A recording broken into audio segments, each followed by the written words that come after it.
It's the Oath on 106.3 The Buzz. Johnny Thrash, joined by Dave Timnick of Intronaut. The new album, The Directional Last Things, is out November 13th. Now, the thing that caught me about the album was right off the bat, you went for the throat with Fast Worms. That's a stark contrast to the last few albums. In fact, the album has some of your more aggressive moments here lately. Was there a little different mindset going into write? I don't think we were consciously trying to go back to any type of thing, but I think that we all felt personally, regardless of what anybody else said or thought, that we wanted to get a lot heavier on this record, because just our last two were really more focused on kind of evolving our sound and songwriting and working the singing in, that we just weren't at a heavy place, I guess, when we were writing those albums. So we already knew right after our last record, Sasha and I were already talking the next one's got to be heavy, man. So yeah. I think we did that, and then just the nature of us trying to get better as songwriters just hopefully comes across in there too. So. Oh yeah, and I mean, there's not a lot of room to grow as far as songwriters go, man. Y'all are some of the best out there, in my opinion. So yeah, thank you, man. There's always room to grow. Right. I hear you, man. You got to push yourself, and that sure comes through with Intronaut. Now I read online, and of course everything online's true, right?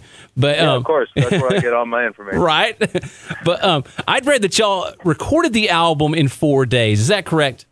That is correct. That is a testament to that talent we were talking about, man. So y'all, did you just get together and jam and basically a live recording for the most part?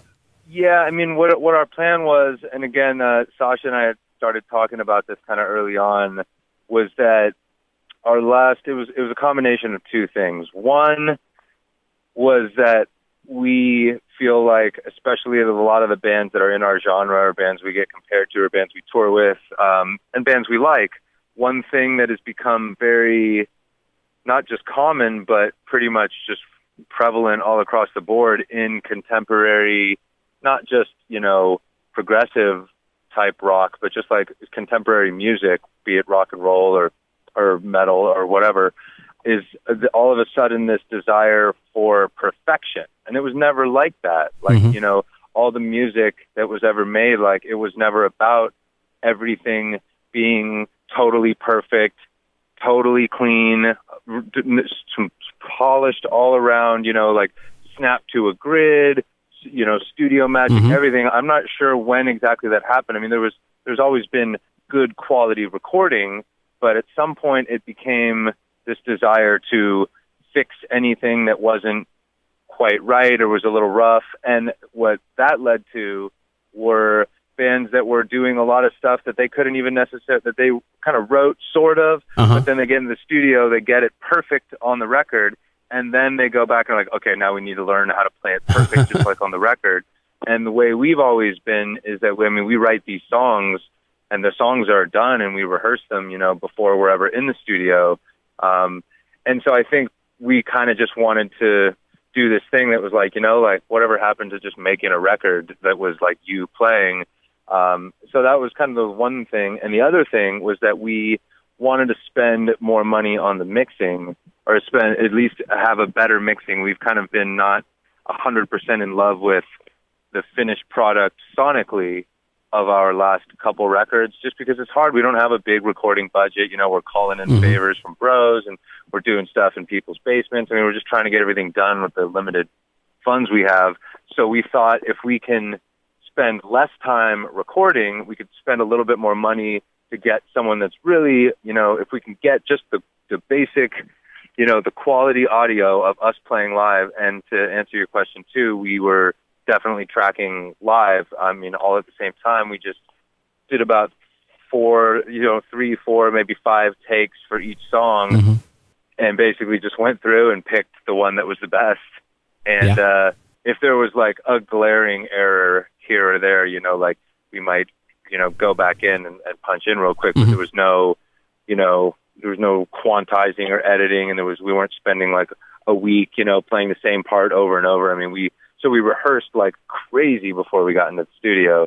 And then we were able to have more money to spend on mixing, which was Devin Townsend, who did an amazing job. So we're thrilled that the record sounds finally like the way we feel like we sound when we play. Yeah. So that's we couldn't be high. It was kind of a risk. We were all pretty worried and pretty stressed out while we were doing it. It seemed really cool before we were doing it, and while we were doing it, we were all kind of like I don't know if this was a good idea. And once it was all said and done, we're happy. Yeah. And I mean, now from what I understand, you all live there in LA together, and you get together and jam quite a bit, don't you? Yeah, we absolutely. I mean, whether we're writing or we're getting ready for a tour, when we're writing, we're together all the time almost. I mean, we're like 5 nights a week for hours. Oh wow! When right when the album's done, or right when we get home from a tour, we'll normally take a couple weeks off. Stay away from each other, just to kind of And then when we're getting ready for touring, like we are right now, we get together about say 4 nights a week. I mean, everyone's got a pretty busy schedule, so sometimes it's an hour and a half in the morning, which is never feels very rock and roll, but sometimes you just got to do it. Sasha and I, one thing that we didn't track live in the studio while playing the music were the vocals. So Sasha and I have to make sure that we're playing and singing everything accurately. Our harmonies are lining up. So, we just spend as much time together as we can and just try to make the most of that time. We don't pussyfoot around too much. We get right down to business. Yeah. And speaking of writing and stuff and getting getting together and jamming, I should say, how much do you contribute to the writing? Of course, you've been in the band almost 10 years now, but I guess you are the new guy technically. Yeah. Somehow I'll always be the new guy. Right.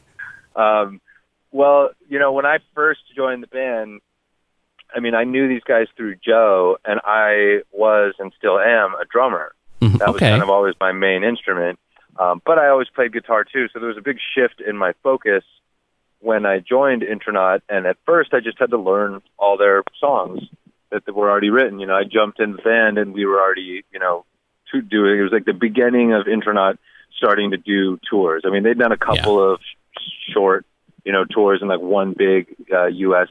tour, I think with Misery Index or something. And then right when I joined, we were touring. So Prehistoricisms, I mean, right off the bat, as soon as I learned the songs, I started spending time coming up with riffs and whatnot. Right off the bat, in Prehistoricisms, I had like a lot of riffs and such, but also a lot of drum stuff, rhythmic stuff. It's fun being a drummer in the band where I'm not, or being a drummer in a band where I'm not the drummer. So Danny and I get to drum nerd out a whole lot. But each album would be a little bit more. Valley of Smoke, I ended up writing, a fair amount. And Valley of Smoke is where I started writing all the lyrics. Okay. So everything since then, lyrically, has been me. And then Habitual Levitations started to become, because Sasha we've always been very democratic. Everybody, we write riffs together, we jam together, we change stuff. But Sasha was kind of the one that was doing a lot of like the skeletons of song ideas ahead of time, that everyone had like some jumping off points. So starting on Habitual Levitations, I started doing a little bit of that myself, where it was more than just like some riffs. I started bringing song ideas to the table. And this album was really kind of split right down the middle, Sasha and myself. Like, I think 3 of the songs are his, or 4 are his, and 3 are mine, that we kind of did separately, and then just shared ideas. And then by the time everybody gets their paws on it, everything changes. Parts get stretched or contracted or cut or altered, and by the time it's all done, it's everybody's had their way with it. I love that. I love you said democratic. You're democratic about everything, and everybody gets together. How much do you think that contributes to the fact that your lineup is one of the most consistent in metal? I think that we just, we kind of since the beginning of this band has always been about jamming together and sharing ideas. And sometimes an idea you have that you think is great, like maybe someone else doesn't like it, and then maybe you insist it stays, and then everyone ends up liking it, or you reluctantly let it go. And I mean, there's a lot of stuff that people have had to let go or convince everyone else to let stay. And we've always just been not a jam band, but like a band that jams a lot. So we were never one guy writing all the music and everyone else has, gets it sent and then has to learn it. So it was never like that. So we kind of just have always been in love with, you know, writing and playing music together. And I feel like that's what continues to let us keep doing this. I mean, like sometimes we want to kill each other, but we don't hate each other yet. You know, we still love each other. I live with Joe. I tour with Joe. I live with Joe, and I play in another band, which I guess I can't quite talk about yet, but it's pretty cool. And it's about to be some information about that is about to be released pretty soon. Where I play in another band now with him, where I'm playing drums. So like, you know, sometimes I don't even want to see him, but it's not hate, you know, we still love each other. So, and we're all like that. So like, we're all excited to be stuck in a van together for, you know, and spend 24 hours a day for 7 weeks in this upcoming tour.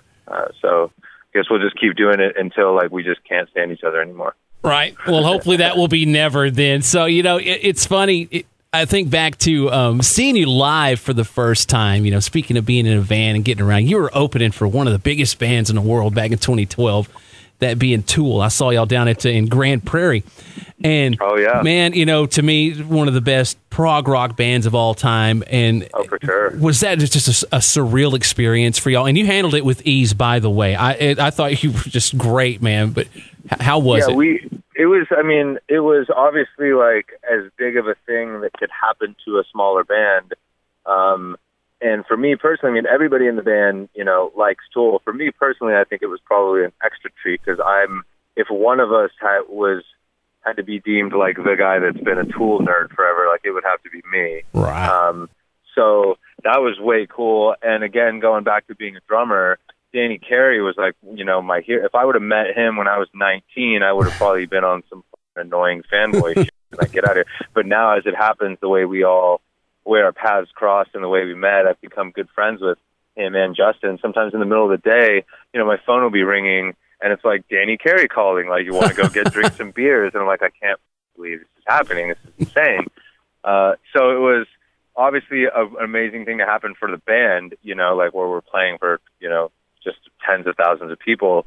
Yeah. But it was also, you know, I had my 30th birthday on that tour, and I got to come out and do a little double drum jam with Danny, like during the song Lateralis on my 30th birthday. Wow. And I just remember thinking, like, you know, even if I never make a penny or any kind of a living with this music thing, like, look what I'm getting to do right now. You know it.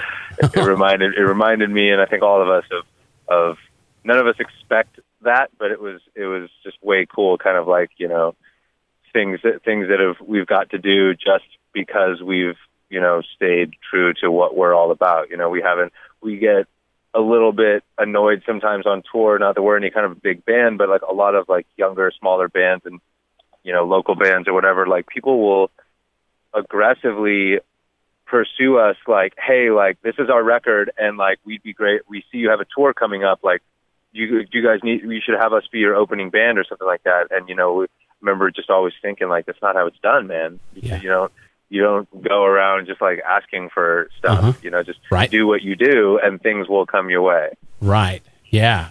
Well, you know, out behind the new album, The Direction of Last Things, it's gonna arrive on November 13th. But you have a show coming up in Dallas shortly after. Big tour, y'all, with Between the Buried and Me, Enslaved and Native Construct. The show going down on December 6th. I can't wait, man. I think it's going to be something. All those prog bands, all of you together, you know, and doing different things, different aspects of it, you know. And, yeah, for sure. I mean, we've toured with Between the Buried and Me as well once already, and those guys are great, really cool dudes. Enslaved, we've never toured with, but all of us have been Enslaved fans since, like, you know, since way back when. So we're excited for this for sure. It is going to be an awesome show. You got to check out the new album from Intronaut, The Direction of Last Things. Like I said earlier, it will arrive November 13th, and can't wait to see the band crush it down in Dallas. Dave, thank you so much for coming on The Oath. Hey, thank you, brother. Thanks for having me, man. I look forward to seeing you out at the show.